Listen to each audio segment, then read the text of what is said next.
Alkitab, keluarbiasaan roh. Segala tulisan yang diilhamkan Allah memang bermanfaat untuk mengajar, untuk menyatakan kesalahan, untuk memperbaiki kelakuan dan untuk mendidik orang dalam kebenaran. Dengan demikian tiap-tiap manusia kepunyaan Allah diperlengkapi untuk setiap perbuatan baik. 2 Timotius 3 ayat 16-17. Ketika engkau mempelajari Alkitab dari Kejadian sampai Wahyu, engkau akan menemukan satu kesadaran, bahwa memang, seluruh Alkitab adalah keluarbiasaan roh. Musa, oleh roh, menulis, pada mulanya Allah menciptakan langit dan bumi. Roh Allah melayang-layang di atas permukaan air. Kejadian 1 ayat 1-2. Pribadi ketuhanan yang luar biasa ini, Roh Kudus, diperkenalkan kepada kita sejak awal. Dalam kitab Amsal, kita membaca tentang keinginannya, yaitu untuk tinggal di dalam kita dan bersekutu dengan kita.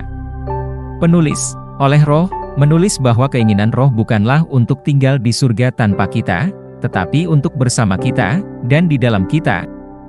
Aku ada sertanya sebagai anak kesayangan, dan senantiasa bermain-main di hadapannya, dan anak-anak manusia menjadi kesukaanku. Amsal 8 ayat 30-31. Dalam keempat Injil, Matius, Markus, Lukas, dan Yohanes, Tuhan Yesus memberi kita terang yang lebih besar untuk memberitahu kita siapa Roh Kudus itu, dan dalam Matius 12 ayat 31-32, Dia memperingatkan agar tidak mendukakan Roh Kudus.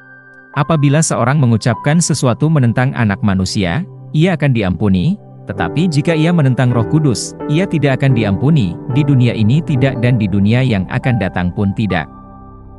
Roh Kuduslah yang membawa hadirat Allah kepada kita dan mengkomunikasikan kasih Allah kepada kita. Engkau tidak dapat membaca Alkitab dan merindukan siapa Roh Kudus itu.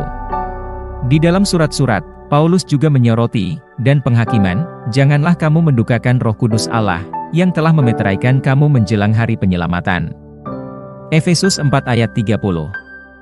Mereka yang belum menerima Roh Kudus sering menemukan surat-surat yang membingungkan.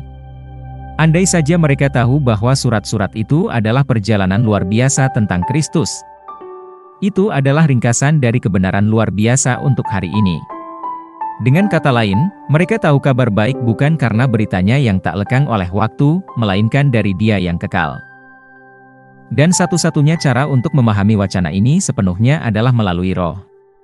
Betapa pentingnya mengenali dan berserah sepenuhnya pada pelayanan roh.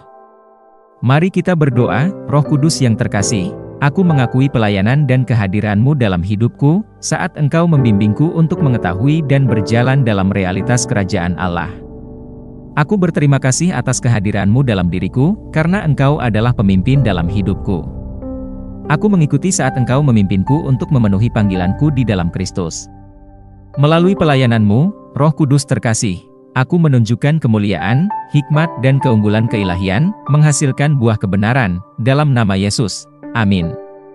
Ayat renungan hari ini terdapat dalam Lukas 11 ayat 13, Kisah Para Rasul 5 ayat 32, Kisah Para Rasul 10 ayat 45.